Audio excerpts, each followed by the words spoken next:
The Saif Malik gallery से मैं आपकी होस्ट रईसा मलिक। सभी भारतवासियों को स्वतंत्रता दिवस की ढेर सारी शुभकामनाएं। आज हम बात करेंगे भोपाल और स्वाधीनता संग्राम पर। पुराने भोपाल में नवाबी शासन था। इसके बावजूद भोपाल की जनता अपना नाम स्वाधीनता संग्राम आंदोलन में सम्मानजनक रूप से अंकित कराने में सफलता प्राप्त की है। इससे ज्यादा सांप्रदायिक एकता, आपसी सद्भाव की मिसाल क्या होगी कि भारत के स्वाधीनता आंदोलन बगावत में हिंदू मुसलमान ने एक साथ भाग लिया और अपने खून पसीने से संग्राम की नींव को भोपाल में मजबूत किया। भोपाल राज्य के स्वाधीनता आंदोलन को मुख्यतः 3 भागों में विभाजित किया जा सकता है। पहला है स्वाधीनता संग्राम 1857 से 1900 तक। दूसरा, राष्ट्रीय स्वतंत्रता आंदोलन 1901 से 1947 एवं तीसरा 1 जून 1949 तक। मध्य प्रदेश के अन्य भाग सागर, छतरपुर, टीकमगढ़, दमोह, जबलपुर, रायपुर, बिलासपुर, खंडवा, राजनांदगांव, बैतूल, नरसिंहपुर, सिवनी, मंडला, धार, इंदौर, रीवा, उज्जैन, शिवपुरी, ग्वालियर, झाबुआ, सतना आदि राष्ट्रीय आंदोलन सत्याग्रह एवं शहादत की कई घटनाओं में महत्वपूर्ण स्थान रखते हैं। इसका यह अर्थ कदापि नहीं है कि भोपाल की जनता भारतीय स्वतंत्रता आंदोलन 1901 से 1947 से जुड़ी ही नहीं थी।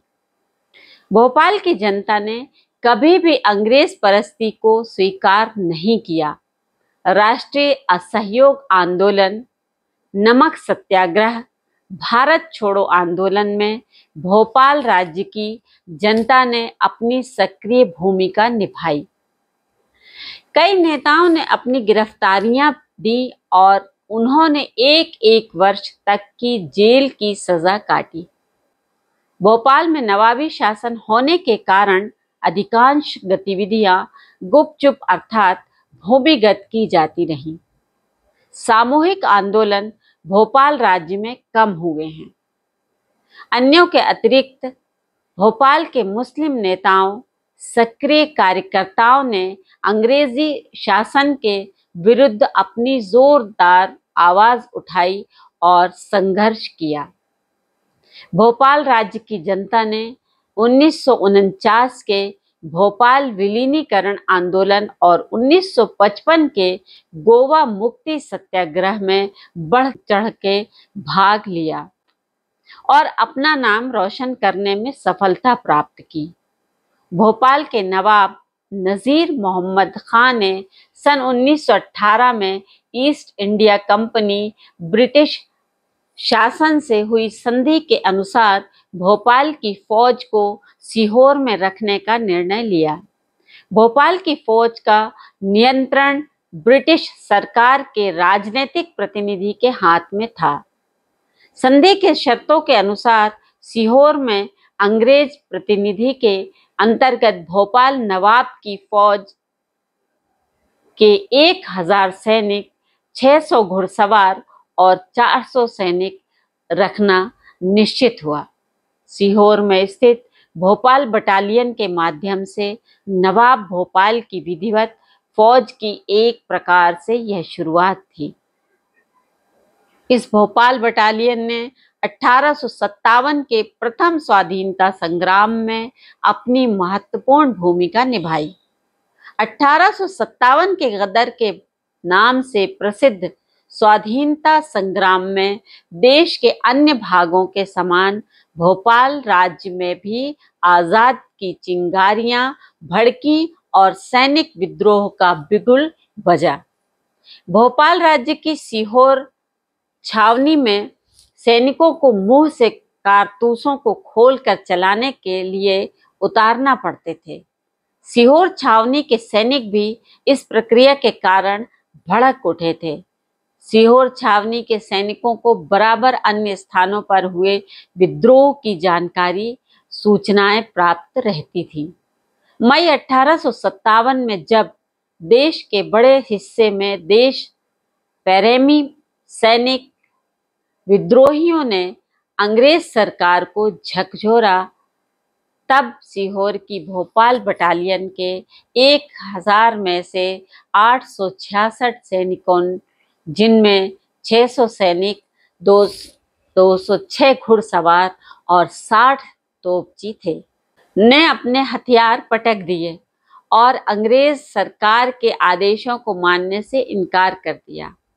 1 जुलाई 1857 को इंदौर में आज़ादी का बिगुल बजने पर उसे दबाने के लिए कर्नल ड्यूरंट ने सीहोर स्थित भोपाल बटालियन की तोपें, प्यादे सैनिकों की 2 कंपनी और घुड़सवारों की 2 टुकड़ियों की तत्काल मांग की।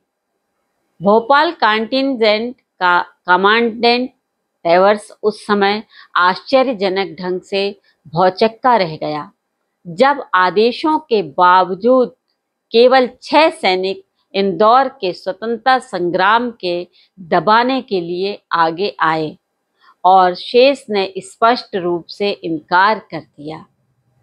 अंग्रेजों को भोपाल के सैनिकों में असंतोष की फैलती हुई आग की भनक लग चुकी थी। इन सैनिकों का रुख आक्रामक था।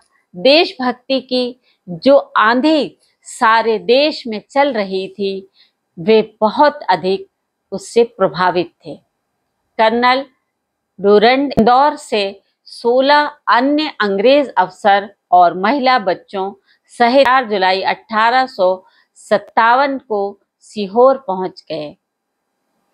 इधर सीहोर में सैनिक विद्रोह से भयभीत होकर पॉलिटिकल एजेंट मेजर रिचर्ड्स अपने 20 सैनिकों के साथ भाग खड़ा हुआ। जाते जाते उसने सेना की कमान भोपाल की बेगम सिकंदर जहां के हाथों में सौंप दी। सीहोर में सैनिकों ने विद्रोह कर पूरी छावनी पर कब्जा कर लिया और अंग्रेज सरकार का झंडा उतारकर जला डाला। मेजर रिचर्ड्स के पलायन से भोपाल कॉन्टिंजेंट के सैनिकों का हौसला बढ़ गया। देश के अन्य स्थानों पर होने वाली घटनाओं की सूचना उन्हें बराबर मिल रही थी। सुजात खां पिंडारी के नेतृत्व में उन्होंने सीहोर को अंग्रेजों के शिकंजे से बिल्कुल मुक्त कराने का फैसला किया। शुजात खां ने सीहोर कैंटोनमेंट में लगा अंग्रेजों का झंडा उतार कर फेंक दिया। उसके नेतृत्व में भोपाल कैंटोनमेंट क्षेत्र पर अधिकार कर लिया। पोस्ट ऑफिस तथा अंग्रेजों के चर्च पर कब्जा कर सीहोर में आज़ादी की घोषणा कर दी। शुजात खां ने बेरछा स्थित अंग्रेज कंपनी के खजाने को लूट लिया और वहां के एक अंग्रेज अधिकारी को मौत के घाट उतार दिया। भोपाल राज्य के कुछ अन्य स्थानों पर भी उपद्रव हुए। तत्कालीन शासन नवाब सिकंदर जहां बेगम ने सीहोर स्थित अपनी फौजों को शुजात खां और भोपाल कंटिंजेंट को खत्म करने का हुक्म दिया।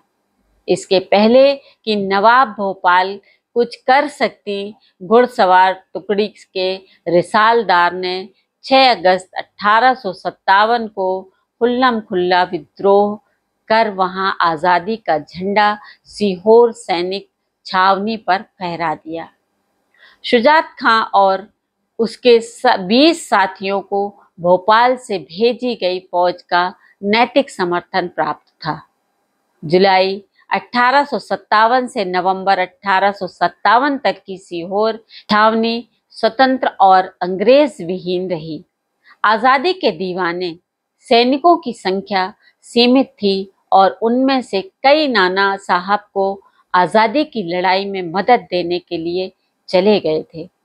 दिसंबर 1857 में जनरल ह्यूरोज को विद्रोह दबाने का चार्ज मिला।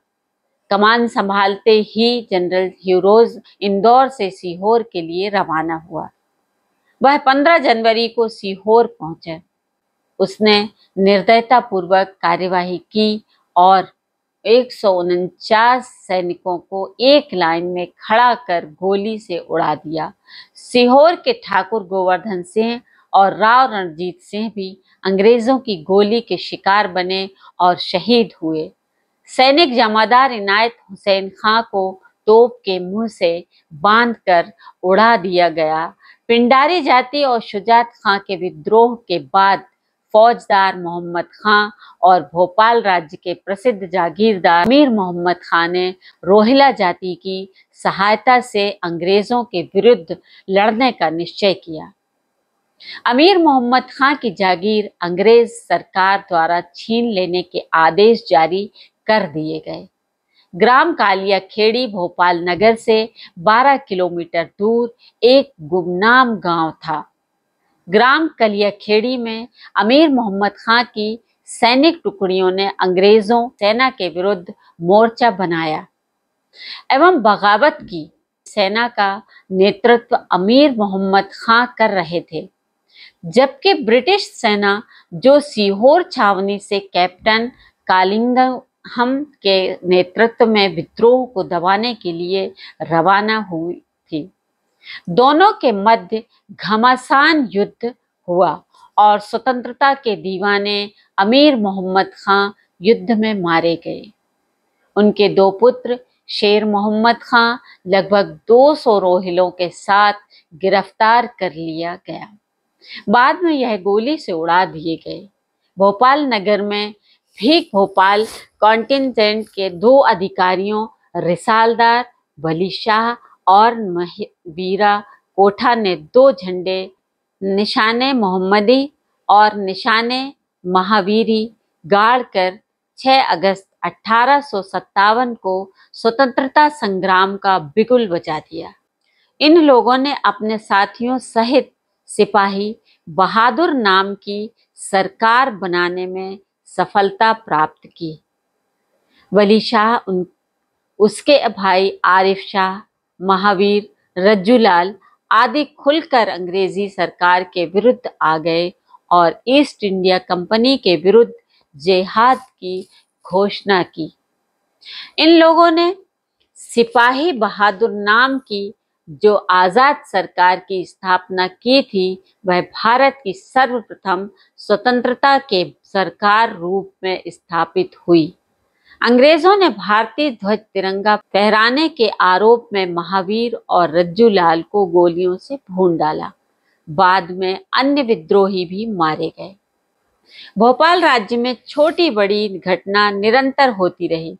सन 1859 में गढ़ी अम्बा पानी के मशहूर जागीरदार फाजिल मोहम्मद खां, जो नवाब सिकंदर जहां बेगम के परिवारजनों में से थे, एकमात्र ऐसे स्वतंत्रता संग्रामी हैं जो गढ़ी अम्बा पानी भोपाल सागर मार्ग क्षेत्र में अंग्रेजों के विरुद्ध युद्ध भड़काने के आरोप में फांसी के फंदे पर लटका दिए गए थे। फाजिल मोहम्मद खां को पकड़ने के लिए अंग्रेज फौज को पसीना आ गया। कुछ जानकारों का कहना है कि फाजिल मोहम्मद खां को राहतगढ़ के किले के मुख्य द्वार पर आम जनता के सामने फांसी प्रदान की गई। वह लड़ते लड़ते वहां तक पहुंच गए थे। इनके साथ कई लोग थे। सन 1857 के गदर के जमाने में सैनिक विद्रोह को दबाने के लिए फौज के माध्यम से कई आजादी के दीवानों को गोली से उड़ा दिया। इतिहास का यह अजीब पहलू है कि सिकंदर जहां बेगम की एकमात्र पुत्री नवाब शाहजहां बेगम अपनी मां की मृत्यु के पश्चात भोपाल के सिंहासन पर आसीन हुई और उनके संबंध ब्रिटिश शासन से कभी भी ठीक नहीं रहे। जितना सिकंदर जहां बेगम ने कमाया था उससे अधिक शाहजहां बेगम ने खो डाला। शाहजहां बेगम का पूरा कार्यकाल भोपाल राज्य के इतिहास के दृष्टिकोण से एक स्वर्ण युग के रूप में स्थापित हुआ है। शाहजहां बेगम के समय में जहां भोपाल राज्य की अनेक क्षेत्रों में प्रगति हुई, वहीं सारा काल उत्तेजना एवं अनिश्चितता से युक्त रहा। शाहजहां बेगम के हमेशा उत्तेजित रहने के कारण यह था कि ब्रिटिश सरकार उनके प्रत्येक कार्य में अनावश्यक रूप से हस्तक्षेप करती थी, जो उन्हें जरा भी पसंद नहीं था। शाहजहां बेगम यह सिद्ध करती थी कि वह भोपाल की बेगम हैं और अंग्रेज सरकार यह मानती थी कि उसने उन्हें मेहरबानी के कारण भोपाल की नवाबी बख्शिश दी है। जब शाहजहां बेगम ने विधवा के रूप में अपना दूसरा विवाह मौलवी सिद्दीक हसन से किया तो ब्रिटिश शासन से उनके संबंध तनावपूर्ण हो गए। ब्रिटिश शासन ये नहीं चाहता था कि शाहजहां बेगम का विवाह मौलवी सिद्दीक हसन के साथ संपन्न हो। मौलवी सिद्दीक हसन पान इस्लामिक मूवमेंट के कट्टर समर्थक थे। वह भोपाल राज्य के प्रधानमंत्री के दामाद थे, लेकिन उनकी प्रथम पत्नी की मृत्यु हो चुकी थी। वह विदुर थे। उत्तर प्रदेश के नगर बरेली से मौलवी सिद्दीक हसन का पारिवारिक संबंध था। सिद्दीक हसन खां अहमद सईद द्वारा सीमांत प्रांत में ब्रिटिश सेना उपनिवेशवाद के विरुद्ध भड़के जन आंदोलन में अगुवा थे, जो बाद में वहाबी आंदोलन के नाम से प्रसिद्ध हुआ। शाहजहां बेगम ने उपनिवेशवाद विरोधी मुहिम में अपनी क्षमता के अनुसार भरपूर सहयोग प्रदान किया। मौलवी सिद्दीक हसन खां की शाहजहां बेगम से शादी हो जाने के पश्चात भोपाल राज्य की सत्ता का हस्तांतरण कुछ इस प्रकार हुआ कि सिद्दीक हसन खां भोपाल के प्रमुख बन गए। ब्रिटिश शासन ने बार बार सिद्दीक हसन की गतिविधियों की ओर शाहजहां बेगम का ध्यान आकर्षित किया और उनकी सत्ता में भागीदारी न करने के प्रति आगाह किया। इसके साथ ही अंग्रेज सरकार में जहां जहां शाहजहां बेगम को यह धमकी भी दे डाली कि यदि शासकीय कार्य में सिद्दीक हसन खां की भागीदारी नहीं रोकी गई तो ब्रिटिश सरकार भोपाल रियासत के राजअंदाज में हस्तक्षेप कर सकती है। अंग्रेजों की इस धमकी का शाहजहां बेगम पर कोई असर नहीं हुआ और सिद्दीक हसन खां भोपाल शासन का संचालन करते रहे। नवाब सिद्दीक हसन खां की गतिविधियां अतिरिक्त रूप से बढ़ जाने के कारण वायसराय लॉर्ड डरफन की सरकार के प्रतिनिधि पर लेपिन ग्रिफिन भोपाल आए और उन्होंने ब्रिटिश सरकार के एक विशेष आदेश के माध्यम से शाहजहां बेगम को विवश किया कि वह सत्ता पर अपना स्वयं का नियंत्रण रखें। साथ ही यह भी बता दिया कि अन्यथा वैकल्पिक व्यवस्था की जाएगी, जिसके नतीजे में शाहजहां बेगम को सत्ता से विमुक्त कर दिया जाएगा। इसके साथ ही ब्रिटिश सरकार ने नवाब सिद्दीक हसन की जागीर और नवाबी की पदवी वापस छीन ली। 26 अक्टूबर 1885 को नवाब सिद्दीक हसन खां को कारावास की सजा के दौरान नूर महल में रखा गया। शाहजहां बेगम ने अपने पति नवाब सिद्दीक हसन खां पर लगाए गए सभी आरोपों का खंडन किया। इसी बीच देश विदेश के प्रखर स्वतंत्रता संग्राम सेनानी भोपाल आते रहे। नवाब सिद्दीक हसन खां द्वारा लिखित उपनिवेशवाद विरोधी पुस्तकें महत्वपूर्ण एवं भारतीय उपमहाद्वीप के बड़े नगरों में बंटती रहीं। अफगानिस्तान के स्वतंत्रता संग्रामी जमालुद्दीन अफगानी बंगाल के एशियाटिक सोसाइटी से सिद्दीक हसन खान ने पूरी तरीके से सहयोग एवं समर्थन प्रदान किया। बाद में बरकतुल्लाह भोपाली विदेश में प्रथम भारतीय स्वतंत्र सरकार बनाने में सफल हुए, जिसके वह प्रधानमंत्री और राजा महेंद्र प्रताप राष्ट्रपति थे। ब्रिटिश सरकार का राजनीतिक विभाग भोपाल राज्य की स्थिति पर बराबर नजर रखे हुए था। ब्रिटिश सरकार के प्रतिनिधि विशेष रूप से शाहजहां बेगम की गतिविधियों को देखते रहे थे।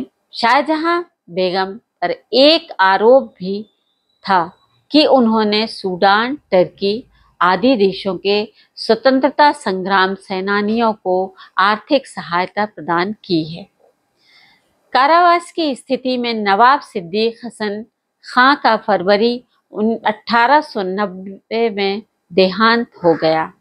शाहजहां बेगम का कार्यकाल जून 1901 तक चला, लेकिन इसके बाद भी उनके संबंध कभी भी अंग्रेजों के साथ अच्छे नहीं रहे और अपने पति के साथ अंग्रेज सरकार के विरुद्ध होने के आरोप में शाहजहां बेगम को इतना तोड़ दिया कि वह नवाब सिद्दीक हसन खां के विछोह में ज्यादा दिनों तक जीवित नहीं रह सकी।